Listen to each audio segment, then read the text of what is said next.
नमस्ते प्यारे दोस्तों। आज मैं आपको एक ऐसी जादुई कहानी सुनाने जा रहा हूं जो दोस्ती, समझदारी और हिम्मत की बात है। तो तैयार हो जाइए एक रोमांचक सफर पर चलने के लिए। सूर्यबूंद और जादुई जंगल। दृश्य एक। रोहन, प्रिया और उनका प्यारा गांव। एक समय की बात है, एक सुंदर से छोटे गांव में हरे भरे खेतों और एक कलकल करती नदी के किनारे रोहन और प्रिया नाम के दो प्यारे बच्चे रहते थे। रोहन एक शरारती और बहादुर लड़का था जिसे नई नई चीजें खोजना बहुत पसंद था। उसकी बहन प्रिया थोड़ी शांत लेकिन बहुत समझदार और प्यारी बच्ची थी जिसे फूलों और पक्षियों से बातें करना अच्छा लगता था। वे दोनों अक्सर अपने गांव के पास एक जादुई जंगल में खेलने जाते थे। यह जंगल कोई साधारण जंगल नहीं था। यहाँ के पेड़ पौधे हर मौसम में रंग बदलते थे, फूल रात में चमकते थे और हवा में मीठी मीठी खुशबू तैरती रहती थी। जंगल की हर पत्ती और हर कली में जैसे कोई जादू छिपा था। रोहन और प्रिया को इस जादुई जंगल से बहुत प्यार था। वे घंटों पेड़ों पर चढ़ते, पत्तों से आवाजें निकालते और रंग बिरंगी तितलियों का पीछा करते थे। जंगल उनके लिए एक खेल का मैदान भी था और रहस्यों से भरी एक किताब भी। हर दिन वे एक नई खोज करते और एक नए दोस्त से मिलते। आज भी सूरज की सुनहरी किरणें पत्तों से छनकर नीचे आ रही थीं और जंगल एक चमकते हुए घर जैसा लग रहा था। रोहन और प्रिया एक दूसरे का हाथ पकड़कर हंसते हुए जंगल की ओर दौड़ पड़े। दृश्य 2। जंगल का बदलता रंग और प्रोफेसर उल्लू का डर। अगले दिन जब रोहन और प्रिया जंगल में पहुंचे तो उन्होंने कुछ अजीब देखा। जंगल की चमक फीकी पड़ गई थी। जो फूल कल तक खिलखिलाते थे वे मुरझाए हुए लग रहे थे। पेड़ों की पत्तियां जो पहले हरे और सुनहरे रंग की थीं, अब हल्की भूरी और उदास लग रही थीं। हवा में वह मीठी खुशबू भी नहीं थी। जंगल पहले जैसा खुश और चमकीला नहीं था। प्रिया, देखो, जंगल कितना बदल गया है, रोहन ने चिंता से कहा। हाँ रोहन, ऐसा लगता है जैसे जंगल ने अपनी हंसी खो दी है, प्रिया ने दुखी होकर जवाब दिया। तभी उन्हें एक पेड़ की सबसे ऊंची डाली पर एक जानी पहचानी आवाज सुनाई दी। यह प्रोफेसर उल्लू थे, जो जंगल के सबसे बुद्धिमान प्राणी थे। उनकी बड़ी बड़ी आंखें और सफेद पंख थे। प्रोफेसर उल्लू आमतौर पर बहुत शांत और खुश रहते थे, लेकिन आज उनकी आंखों में चिंता साफ दिख रही थी। वे जल्दी जल्दी अपने पंख फड़फड़ा रहे थे। प्रोफेसर उल्लू, आप ठीक हैं? जंगल को क्या हो गया है? प्रिया ने पूछा। प्रोफेसर उल्लू ने गहरी सांस ली और बोले, बच्चों, यह कोई छोटी बात नहीं है। जंगल बहुत बड़े खतरे में है। उनका स्वर डरा हुआ था।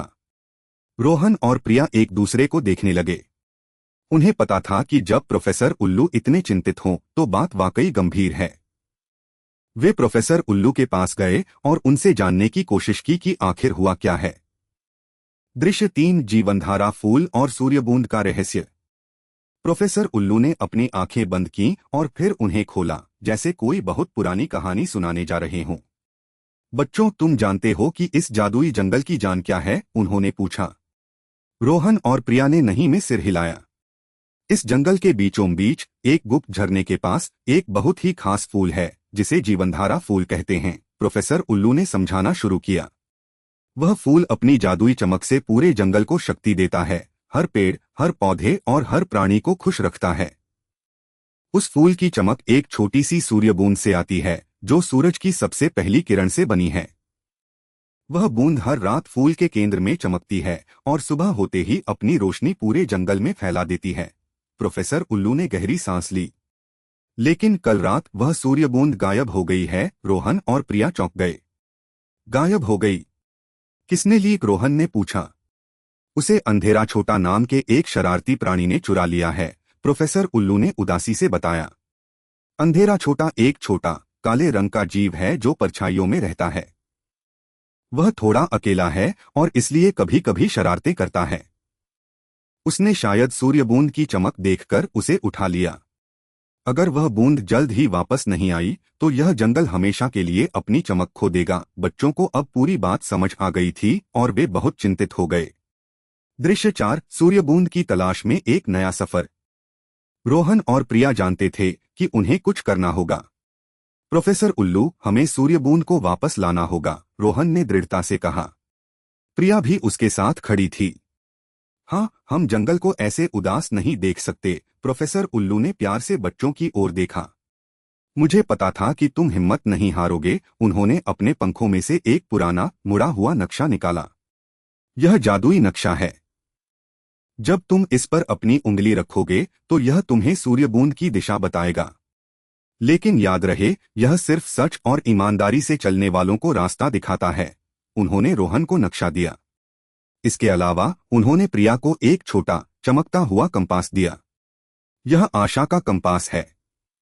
जब तुम सही रास्ते पर भ्रमित हो जाओ तो यह तुम्हें सही दिशा दिखाएगा, लेकिन तुम्हें अपने दिल की आवाज सुननी होगी। रोहन और प्रिया ने नक्शे और कंपास को ध्यान से देखा। उनकी आंखों में चमक थी। यह एक बहुत बड़ा और खतरनाक काम था, लेकिन वे जानते थे कि उन्हें यह करना ही होगा। हम तैयार हैं, प्रोफेसर उल्लू, रोहन ने कहा। प्रिया ने नक्शे पर उंगली रखी और नक्शा तुरंत एक हल्की सुनहरी चमक से रोशन हो गया। एक छोटा सा तीर नक्शे पर घूमने लगा और फिर एक दिशा की ओर इशारा किया। उस तरफ, रोहन ने चिल्लाकर कहा। दोनों ने एक दूसरे को देखा, गहरी सांस ली और सूर्यबूंद की तलाश में अपनी रोमांचक यात्रा शुरू कर दी। दृश्य 5, बुदबुदाती नदी और पहेली प्रिय मछलियां। नक्शे के बताए रास्ते पर चलते हुए रोहन और प्रिया जल्द ही एक चौड़ी और चमकीली नदी के किनारे पहुंचे। यह बुदबुदाती नदी थी, जिसकी सतह पर छोटे छोटे रंगीन बुलबुले तैर रहे थे और फूट रहे थे। नदी के उस पार रास्ता था, लेकिन नदी को पार करने के लिए कोई पुल नहीं था। पानी बहुत तेज बह रहा था। अब क्या करें, प्रिया ने पूछा। रोहन ने नक्शे को देखा। नक्शे पर नदी के बीचों बीच कुछ चमकते हुए पत्थर दिखाई दे रहे थे, जैसे वे नदी पार करने के लिए बनाए गए हों।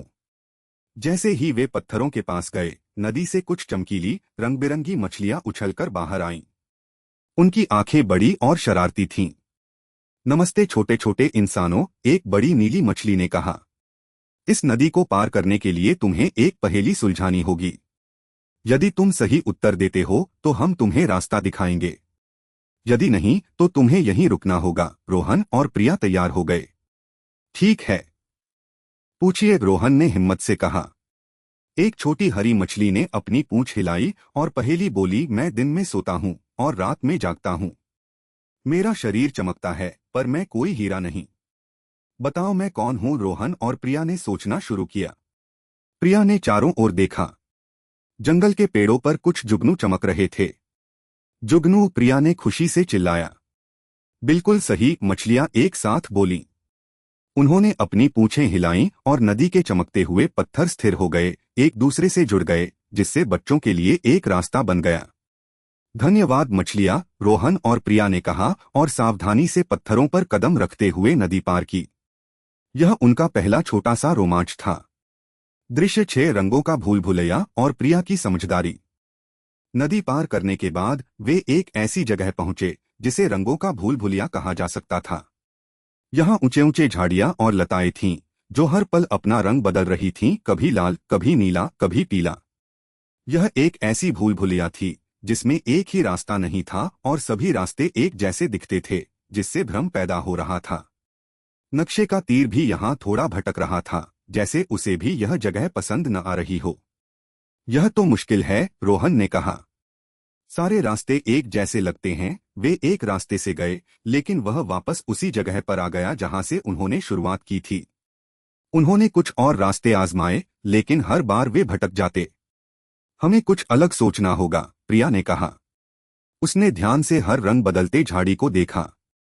देखो रोहन, जब हम सही रास्ते पर होते हैं तो पत्तों का रंग गहरा बैंगनी हो जाता है, और जब गलत रास्ते पर जाते हैं तो वे हरे या नारंगी हो जाते हैं। रोहन ने ध्यान से देखा।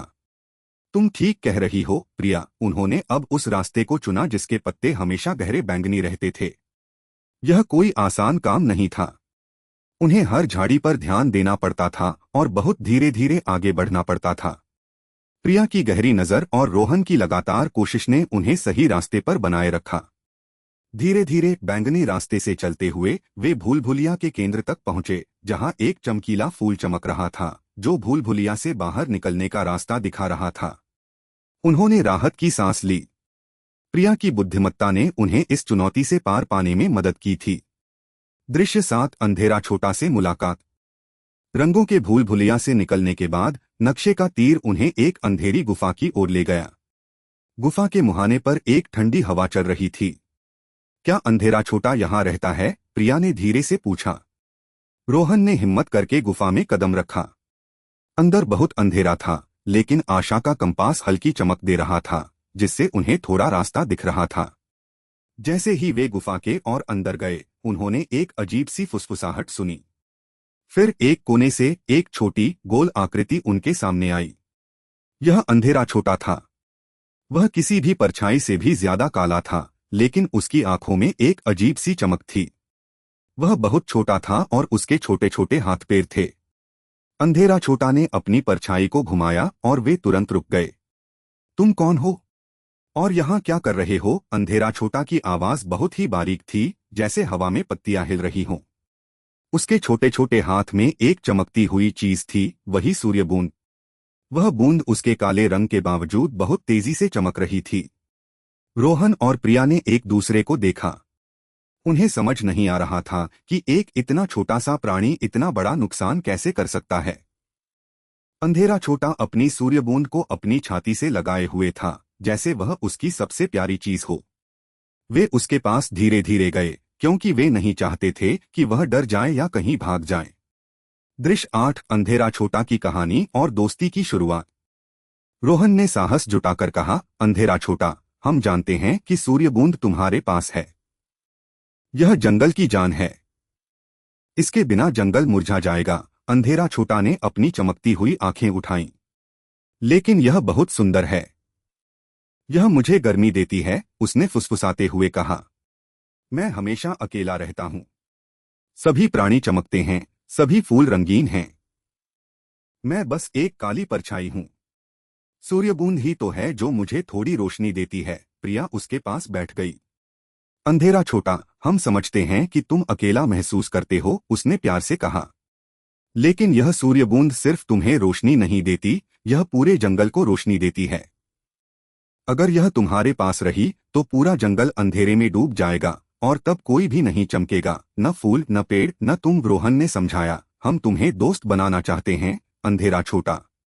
तुम्हें अकेला रहने की जरूरत नहीं है। अगर तुम सूर्य बूंद वापस दे दोगे तो हम तुम्हें दिखाएंगे कि कैसे दोस्ती में भी रोशनी और गर्मी होती है, जो किसी भी सूर्य बूंद से ज्यादा अच्छी होती है। अंधेरा छोटा ने अपनी आंखें झुकाईं। उसने कभी किसी को इतना प्यार से बात करते हुए नहीं सुना था। उसकी आंखों में आंसू आ गए। उसे महसूस हुआ कि ये बच्चे वाकई उसकी मदद करना चाहते हैं। उसने अपना छोटा सा हाथ आगे बढ़ाया, जिसमें सूर्य बूंद चमक रही थी। दृश्य 9 सूर्य बूंद की वापसी और जंगल में उम्मीद की किरण। अंधेरा छोटा ने धीरे से अपनी मुट्ठी खोली और चमकती हुई सूर्य बूंद रोहन के हाथ में रख दी। मुझे माफ कर दो, उसने हल्की आवाज में कहा। रोहन और प्रिया ने उसे गले लगा लिया। कोई बात नहीं अंधेरा छोटा, प्रिया ने कहा। अब तुम हमारे दोस्त हो। सूर्य बूंद हाथ में आते ही एक हल्की गर्माहट और रोशनी फैल गई। वे तुरंत जीवनधारा फूल की ओर दौड़े, जो अब बिल्कुल मुरझाया हुआ लग रहा था। फूल की पंखुड़ियां भूरी हो गई थीं और उसकी चमक पूरी तरह गायब हो चुकी थी। प्रोफेसर उल्लू वहीं पास में एक पेड़ पर बैठे बहुत उदास दिख रहे थे। जैसे ही रोहन और प्रिया ने सूर्य बूंद को फूल के केंद्र में रखा, एक अद्भुत घटना हुई। फूल की पंखुड़ियां धीरे धीरे खिलने लगीं। पहले हल्की चमक आई, फिर एक सुनहरी रोशनी फूल से निकलने लगी। फूल की भूरी पंखुड़ियां वापस अपने चमकीले गुलाबी और सुनहरे रंग में बदलने लगीं। प्रोफेसर उल्लू ने अपनी आंखें खोलीं और विश्वास नहीं कर पाए। उनके चेहरे पर एक बड़ी मुस्कान आ गई। सूर्य बूंद अपनी जगह पर चमक रही थी और जीवनधारा फूल फिर से जीवंत हो रहा था। जंगल में एक उम्मीद की किरण दौड़ गई। हवा में फिर से मीठी खुशबू फैलने लगी। यह एक जादुई क्षण था जब बच्चों की हिम्मत और दोस्ती ने प्रकृति को फिर से जीवन दिया। दृश्य 10 जंगल का पुनर्जीवन और सबकी खुशी। जैसे ही जीवनधारा फूल पूरी तरह से अपनी चमक वापस पा गया, पूरे जंगल में एक जादुई लहर दौड़ गई। जो पेड़ पौधे मुरझा गए थे, वे फिर से हरे भरे हो गए। पत्तियां अपने असली चमकीले रंगों में वापस आ गईं। फूल खिलखिलाने लगे और हवा में उनकी मीठी खुशबू फैल गई। नदी का पानी पहले से भी ज्यादा चमकीला और कलकल करने लगा। तितलियां जो कहीं खो गई थीं, अब फिर से रंग बिरंगे पंखों के साथ उड़ने लगीं। पक्षी अपने प्यारे गीत गाने लगे। पूरा जंगल जैसे फिर से जी उठा था। प्रोफेसर उल्लू ने खुशी से अपनी आंखें बंद कर लीं और फिर रोहन, प्रिया और अंधेरा छोटा को गले लगा लिया। तुमने कमाल कर दिया मेरे छोटे हीरो, उन्होंने कहा। अंधेरा छोटा भी बहुत खुश था।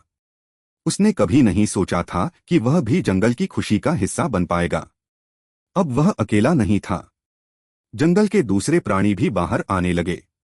वे अपनी चमक वापस देखकर बहुत खुश थे। उन्होंने रोहन और प्रिया को धन्यवाद दिया और अंधेरा छोटा को भी प्यार से देखा।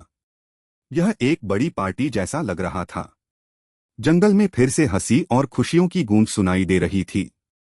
हर तरफ जादू फैल रहा था और यह सब इन दोनों बहादुर बच्चों और उनकी नई दोस्ती के कारण हुआ था। दृश्य 11, नई दोस्ती और एक महत्वपूर्ण सीख।